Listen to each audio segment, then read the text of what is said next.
हमारे आका और मौला सल्लल्लाहु अलैहि वसल्लम ने फरमा दिया कि बदतरीन हाकिम वो है जिसकी वजह से उसकी रियाया बदबख्त हो जाए, लेकिन बेहतरीन हाकिम तो वो होगा ना जिसकी वजह से उसकी रियाया में अदल हो, उसकी रियाया में दयानतदारी हो और उसकी रियाया में सारे मामलात ठीक हों। लेकिन मसला ये है कि ना हम चाहते हैं कि बेहतरी हो, ऊपर तो है ही गंद ना। हम कब चाहेंगे?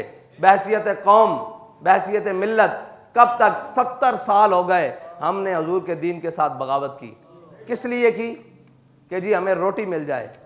किस लिए की जी? हमें जनाब तरक्की मिल जाए। किस लिए की जी?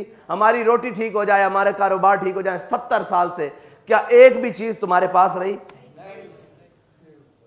पानी पूरी कौम के लिए, साफ पीने के लिए नहीं है। मेरे ख्याल से 20% या 18% या 28% से ऊपर लोग पानी साफ नहीं पीते पूरे पाकिस्तान में।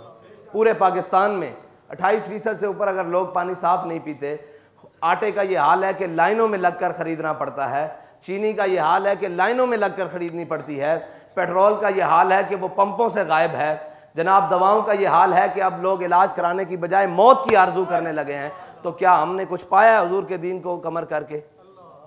क्या वो इतना ही मुश्किल हो गया? दीन तो सबसे पहले देता ही रोटी है। वो पहले माशी मसाइल हल करता है। हाँ, आजमाता जरूर है। पक्की खजूरें लगी हो तो गज़वा तबूक की तरफ ले जाता है, आजमाता जरूर है, लेकिन उसके बदले में फिर 2 सुपर पावरों की ताकतें और दौलतें कदमों में रख देता है। आजमाता जरूर है लेकिन इतना नहीं। पूछ रहे हैं हमारे साथी जब बेसरो सामानी के आलम में गुजरांवाला तक गए, मुश्किलात जरूर थी लेकिन भूख से तो नहीं कोई मरा। यह तो नहीं था कि उनके तन पे कपड़े नहीं थे। सब कुछ देता है इस्लाम। इस्लाम के नाम पर अगर सदियों बाद, यार देखो आज हम सदियों बाद नमाज पढ़ते हैं तो सुकून है कि नहीं है? हम रोज़ा रखते हैं तो अपने आप को रूहानियत और सारा कुछ महसूस करते हैं कि नहीं करते? दुरूद पाक पढ़ते हैं तो सारा कुछ महसूस करते हैं कि नहीं करते? जिक्र व अज़कार करते हैं तो सारा कुछ महसूस करते हैं या नहीं करते? क्या उस इस्लाम के निज़ाम में वो बरकत नहीं होगी, वो चीज़ें नहीं होगी कि सदियों बाद नमाज पढ़ी जाए तो सुकून और राहत हो? और जनाब एक दफ़ा इंसान की रूह का गुस्ल हो जाता है, ठीक है, तो क्या हुजूर का निज़ाम आ जाएगा तो क्या माशरे की सारी वाक़ियात और खुराफात का गुस्ल नहीं होगा? हम किस और में, हम इस तक तो हैं कि जी नमाज भी पढ़ेंगे, सजदा भी देंगे, रुकू भी करेंगे, जनाब रोज़ा भी रखेंगे, सारा कुछ रहेंगे, लेकिन उस निज़ाम की तरफ नहीं जाएंगे जो निज़ाम हमारी दुनिया भी संवार सकता है और आखिरत भी संवार सकता है। अल्लाहुम्मा रब्बना आतिना फिद दुनिया हसना है ना, तो फिद दुनिया हसना के लिए इस्लाम का निज़ाम ज़रूरी है।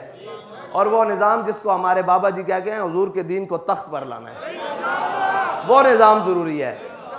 उसके बगैर तो हम माशरे में जो मर्जी करते रहें। देखे जी हम हाकिम नहीं हैं, बिल्कुल हम हाकिम नहीं हैं, लेकिन जब से हम पर बाबा जी जिम्मेदारी डाल के गए हैं तो सोच तो आती है, बातें तो आती हैं कि हज़रत उमर रज़ी अल्लाह ताला अन्हु अपने दौरे खिलाफत में जब आपके सामने वो एक देहाती आया तो उसने देखा आप घी के साथ खाना खा रहे थे तो उसने फ़ौरन जल्दी जल्दी खाना शुरू किया।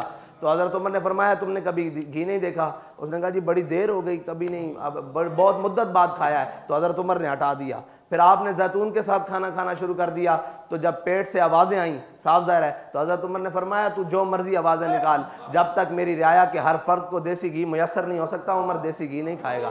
देखे जी हम हज़रत उमर तो नहीं हैं, लेकिन ये बातें तो आती हैं कि जब हम भी कोई निवाला लेने लगते हैं, जिम्मेदार है ना, कोई निवाला लेने लगते हैं तो सोच आती है क्या हमारी कौम और हमारे जनाब रहने वाले साथियों को क्या ये खाना मुयसर है? तो वो खाना यहाँ ज़रूर अटकता है एक मरतबा।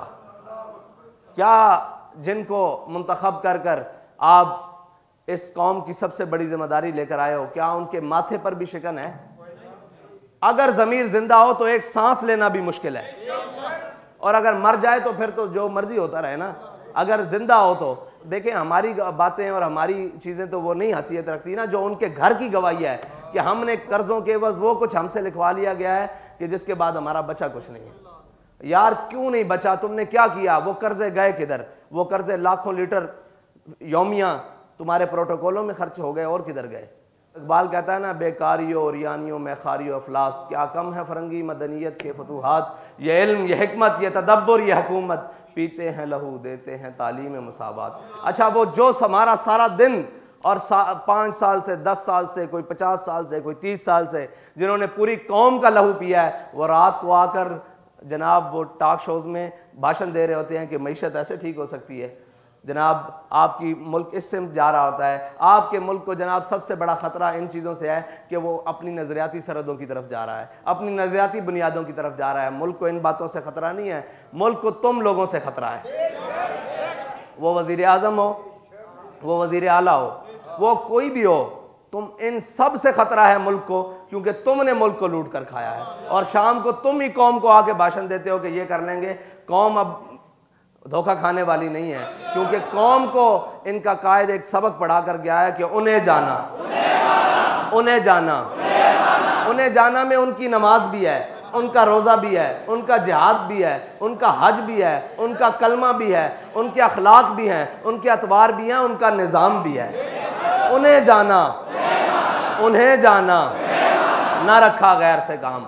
ना रखा गैर से काम मतलब सारी चीज़ें वो जो उनके निज़ाम के ख़िलाफ़ हैं, जो उनकी आदात के ख़िलाफ़ हैं, जो उनके अखलाक के ख़िलाफ़ हैं, जो उनके अतवार के ख़िलाफ़ हैं, जो उनके ख़िलाफ़ हैं, ना रखा गैर से काम। उन सब गैरों से हमारा कोई काम नहीं।